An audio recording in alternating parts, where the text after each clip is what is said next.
close your eyes. Let the world around you fall away. Take a deep breath in through your nose, slowly as you can, drawing the air all the way down into the very bottom of your lungs. Hold it there for a moment, gently, and now release it through your mouth, long and soft, like a quiet sigh. Feel your body begin to settle. Take another breath, just as slow, just as deep. Let the air fill you completely, and then let it go.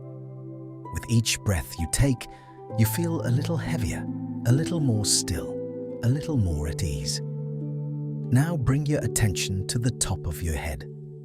Let the muscles there soften and smooth. Let your forehead relax and the small muscles around your eyes. Let your cheeks go slack. Let your jaw loosen and hang slightly open. That is fine. Now feel your neck releasing its tension, the muscles there unwinding, and your shoulders dropping gently away from your ears. Let the warmth of relaxation move down through your upper arms, through your elbows, your forearms, your wrists, and into your fingers. Feel your chest soften with each breath. Your stomach rises and falls in an easy rhythm. Let your hips relax. Let your thighs grow heavy against whatever holds them. Feel your knees loosening, your calves, your ankles, and finally, your feet. The soles of your feet are warm and still. Your whole body is supported and at rest. You do not need to hold anything. You do not need to do anything at all. You are simply here, breathing, resting, and listening. It is twilight. The sky above you is the color of a bruise that is almost healed, a deep blue shading into violet at the edges, with the very last pale gold of the day fading along the western horizon. The air is cool against your skin, the kind of cool that comes when the warmth of the day has slowly drained away and the earth begins to release the dampness it has held since morning. It is not cold. It is simply cool, gentle, the temperature of calm. You are standing at the edge of a forest.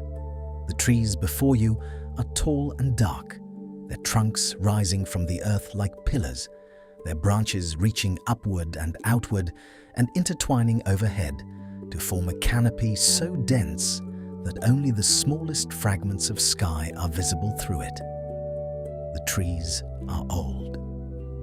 You can tell by the thickness of their trunks, by the deep grooves in their bark, by the way their roots spread out from their bases in thick, gnarled ridges that grip the earth like the fingers of enormous hands. These trees have been here for a very long time, longer than you can imagine, and they will be here long after you have gone. There is something deeply restful about that thought. A path leads into the forest from where you stand. It is narrow and soft, covered in a thick layer of moss that is so green it seems to glow, even in the fading light. The moss is the color of new leaves, of spring, of the underside of a fern, and it covers the ground in an unbroken carpet that stretches ahead of you and disappears into the shadows between the trees. You step onto it. The moss gives beneath your feet with a gentle, cushioned softness, like walking on something alive and yielding.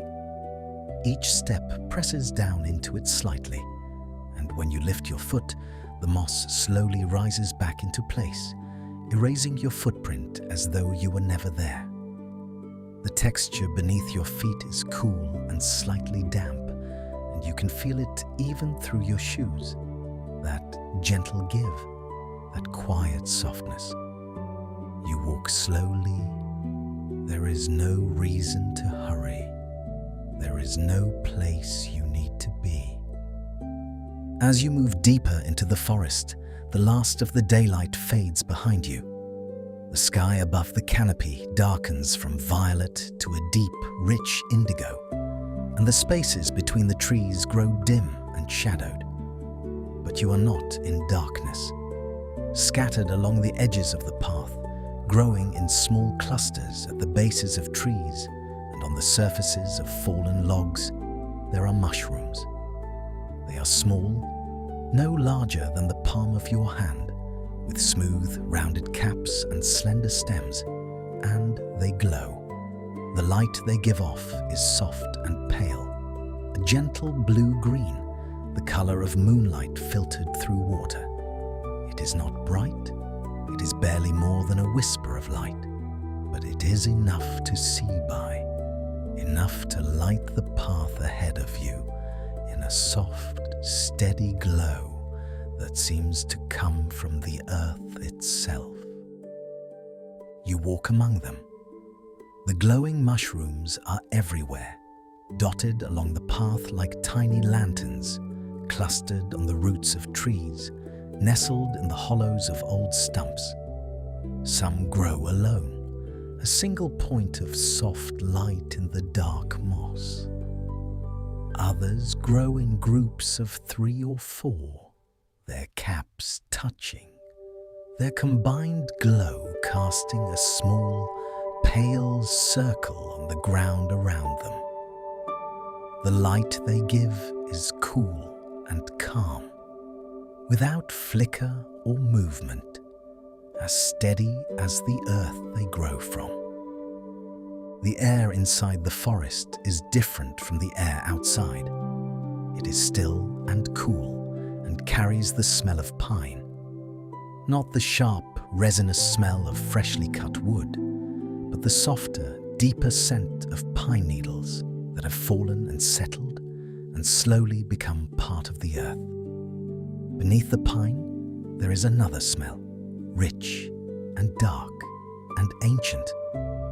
It is the smell of the earth itself, of soil that has been building here for centuries, layer upon layer of fallen leaves and decomposed bark and moss and rain. It is the smell of a place that is alive and growing and endlessly patient.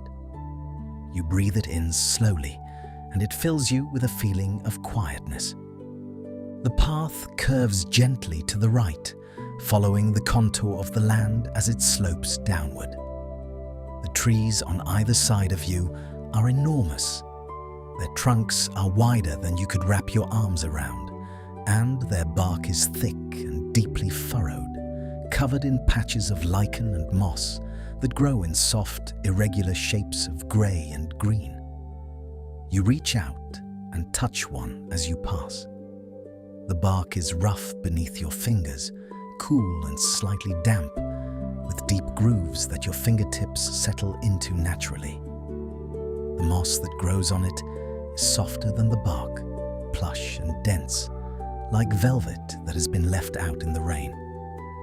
You press your palm flat against it and feel the coolness seep into your skin.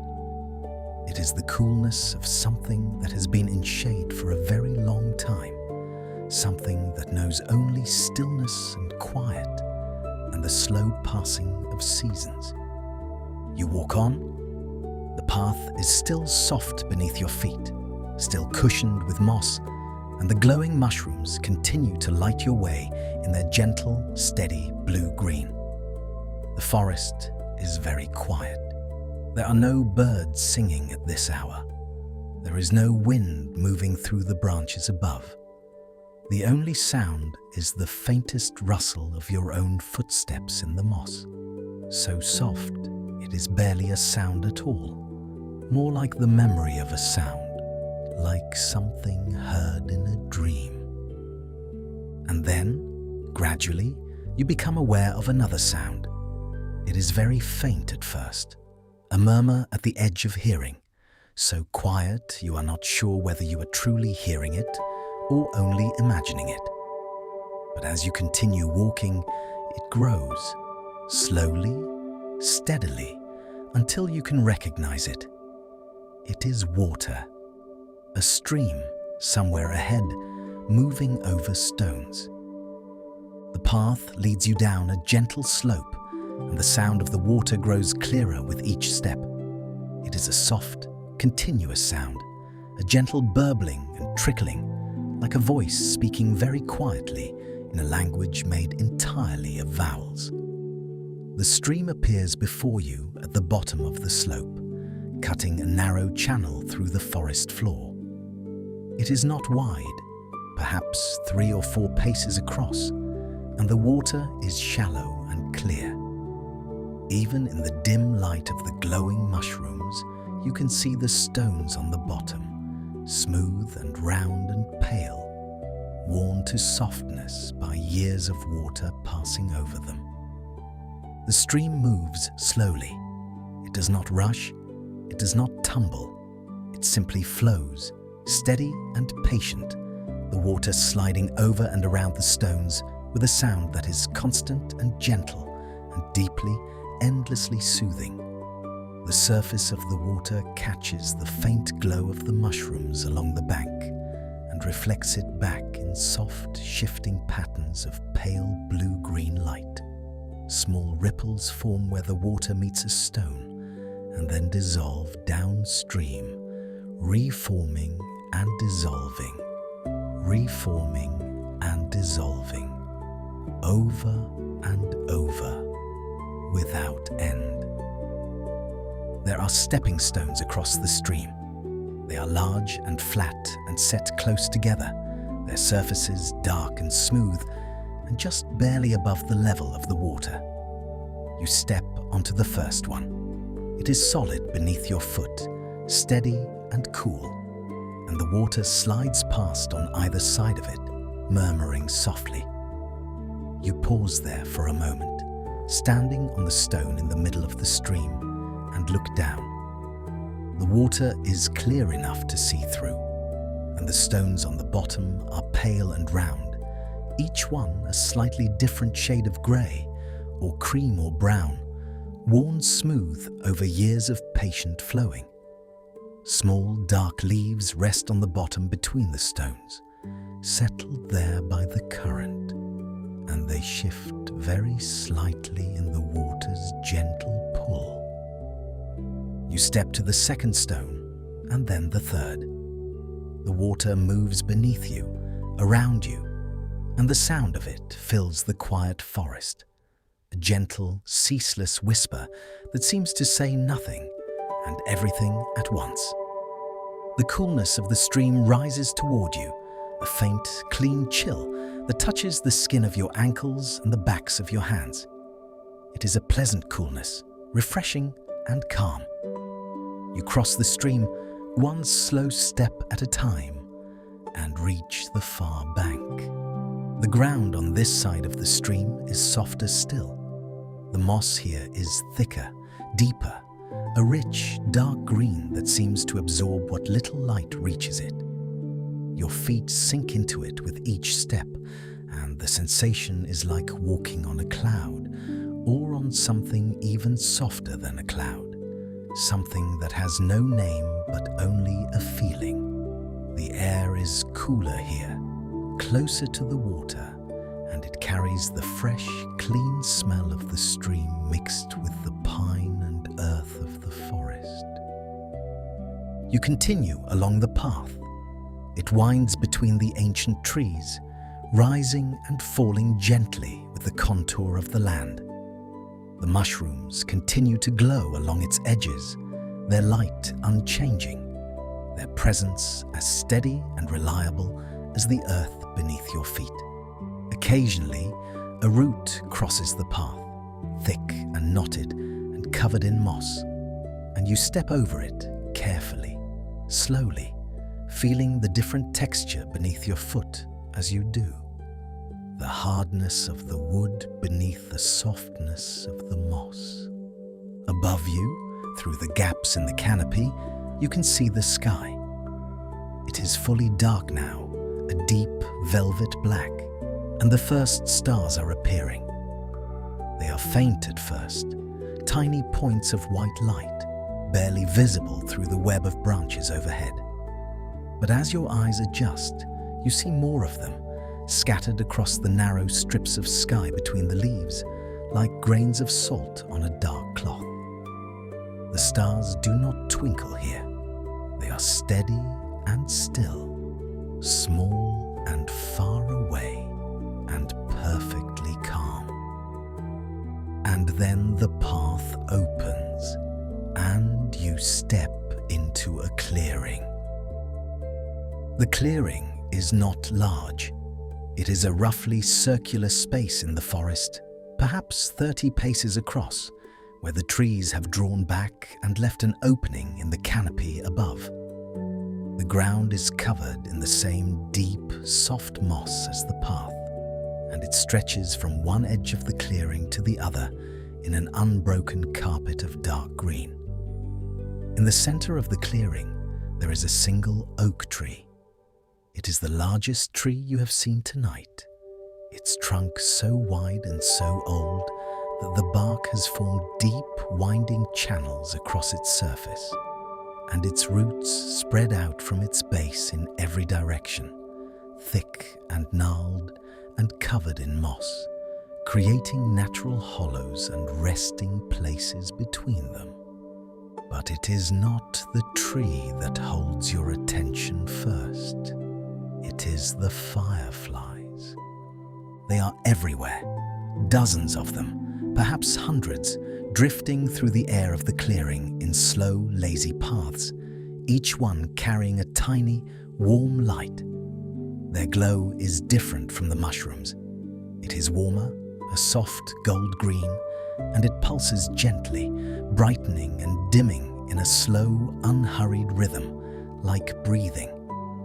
The fireflies move without direction, without urgency, floating this way and that, rising and falling, their lights winking on and off in patterns that seem random, and yet feel somehow like a kind of music you can see but not hear. The clearing is filled with their light. It is a gentle, shifting glow that moves and changes as the fireflies drift, casting no shadows, creating no brightness, only a soft, warm luminescence that hangs in the air like a living thing. The moss on the ground catches their light and holds it for a moment before letting it go, and the bark of the old oak tree reflects it in tiny, flickering points of gold. You stand at the edge of the clearing and watch. The fireflies drift around you. One floats past your hand, close enough that you could reach out and touch it, and its light pulses once, twice, warm and golden and impossibly gentle. You do not reach for it. You simply stand and watch, and the watching fills you with a stillness that is deeper than any you have felt before.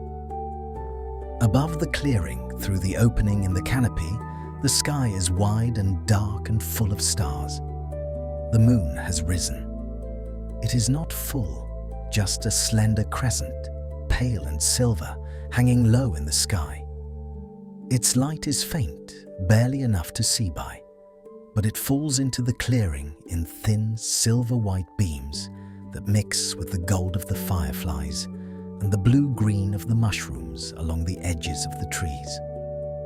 The colors blend together softly, like watercolors on wet paper, and the clearing is bathed in a light that is gentle and cool and warm all at once. You walk across the clearing, slowly, toward the old oak. The moss beneath your feet is the softest you have felt tonight, thick and deep and slightly warm, as though the earth beneath it has held onto the heat of the day. The fireflies part gently around you as you move, drifting aside and then closing again behind you, their lights continuing their slow, pulsing rhythm. You reach the oak tree. Its trunk is massive up close, wider than you realized, and the bark is deeply grooved and covered in a thick layer of moss and lichen. You press your hand against it, bark is cool and solid beneath the moss, and you can feel the age of the tree and the density of it, the weight and the stillness of something that has stood in this place for hundreds of years, growing so slowly that each year's growth is no thicker than a sheet of paper. Between two of the largest roots, there is a hollow in the ground. It is a natural seat, a shallow depression in the earth that is lined with the deepest, softest moss you have found tonight. The roots curve up on either side like the arms of an enormous chair, and the trunk of the tree rises behind it like a back. It is as though the tree has grown this way on purpose, shaping itself over centuries into a place for someone to sit and rest. You sit down. The moss gives beneath you, cushioning your weight with a gentle, yielding softness. You lean back against the trunk. The bark, through the layer of moss, is firm and solid and slightly cool against your back. You feel the width and the strength of the tree behind you, supporting you, and the feeling is one of deep, quiet safety. The roots on either side of you are thick and rounded and covered in moss, and you rest your arms on them as you would rest your arms on the arms of a chair. The moss is soft beneath your forearms, cool and slightly damp. You have a blanket with you. You pull it from your bag and unfold it across your lap and your legs. It is a wool blanket, thick and heavy, and the weight of it settles over you with a familiar, grounding comfort. The texture of the wool is soft, but slightly rough against your hands, the way good wool always is, honest and warm. You tuck it around your legs and up to your waist, and the warmth begins to build almost immediately. Your body heat reflecting back from the dense fabric. You are sitting beneath the oak tree, in the clearing, in the forest, in the night. The fireflies drift around you, their lights pulsing gold and green. The moss is soft beneath you and behind you. The blanket is warm over your legs. The air is cool on your face, carrying the smell of pine and earth and the faintest trace of the stream you crossed earlier.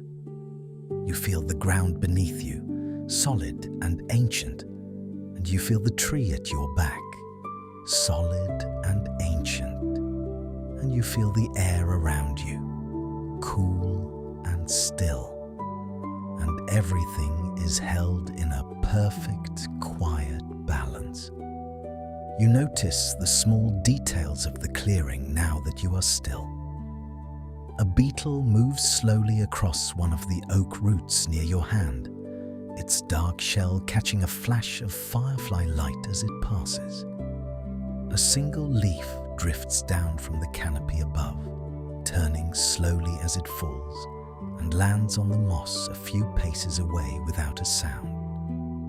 The moss around the base of the tree is dotted with tiny white flowers, so small you would not have seen them if you were still walking, each one no larger than a grain of rice, their petals open to the night air. These small things happen slowly, quietly, without purpose or urgency.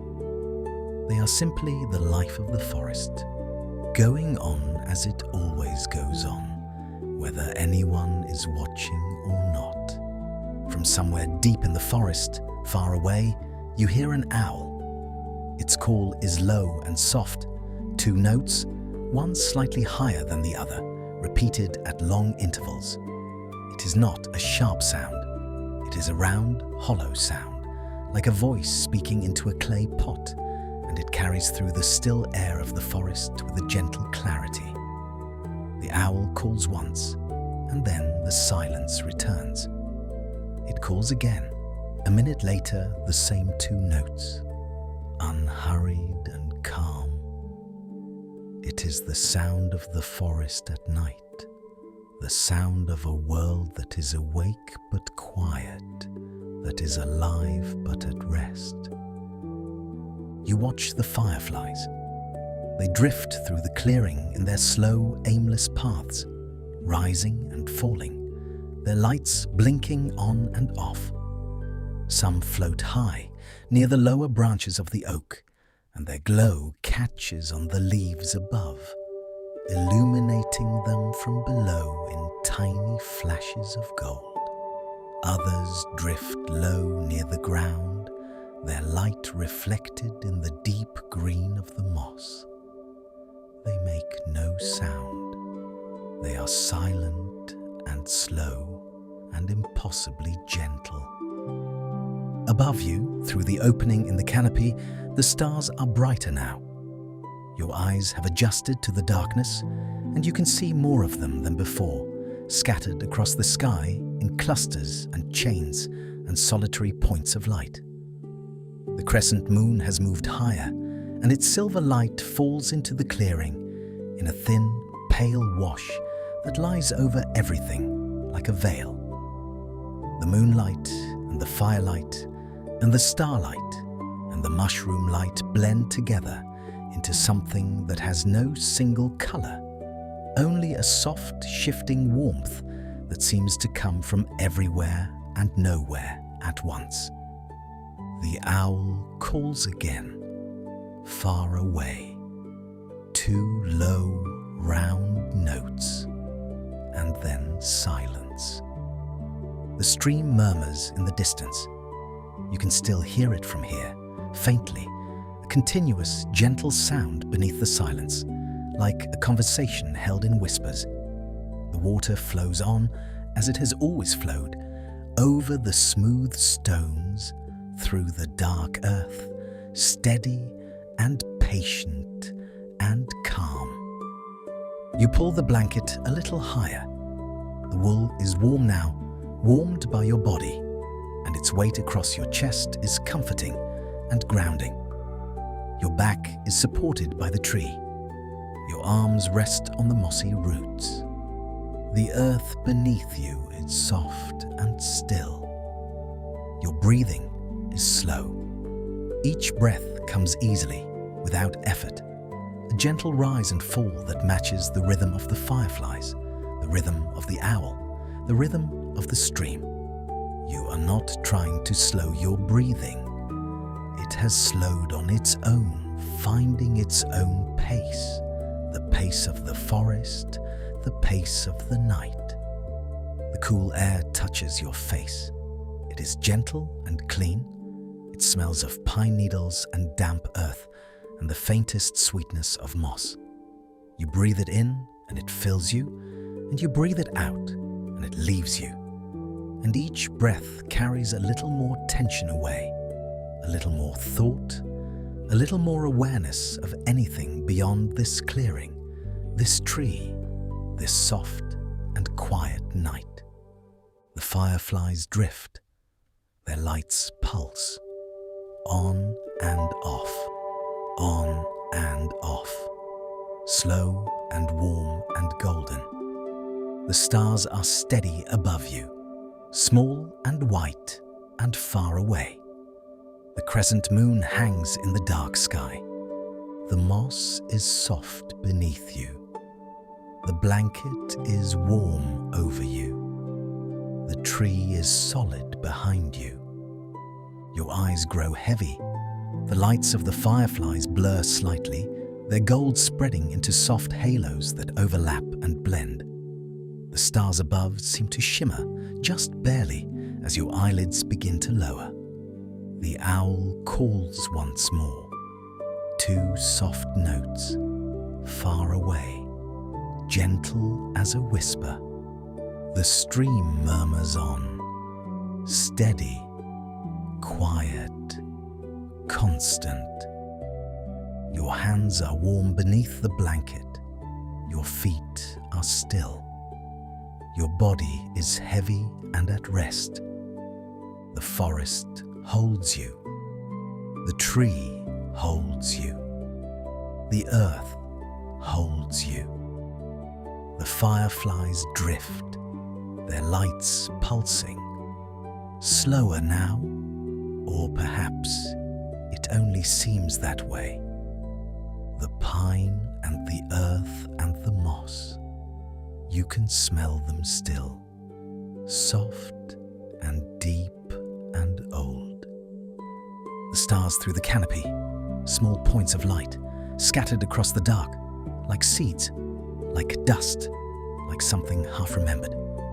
The owl, somewhere far away, 2 notes, fading. The stream, a murmur, a whisper beneath everything. Your breathing, slow and even, rising, falling, like the moss beneath your weight, giving, holding. The blanket is warm, the air is cool, the tree is still, the fireflies drifting, glowing, dimming. The clearing grows softer, the edges of things dissolving, the trees, the roots, the sky. Just warmth, just weight, just the smell of pine and earth. The lights are far away now, small and golden, floating, and the darkness is soft, not empty, full of quiet, full of stillness. You drift, gently, slowly, like a leaf settling onto water, like a breath leaving the body. The forest is quiet, the stream is quiet, the owl is quiet, everything still. And you are asleep, held by the earth, beneath the stars, in the soft dark of the forest. The fireflies go on, drifting, glowing, and the night goes on, and on, and on.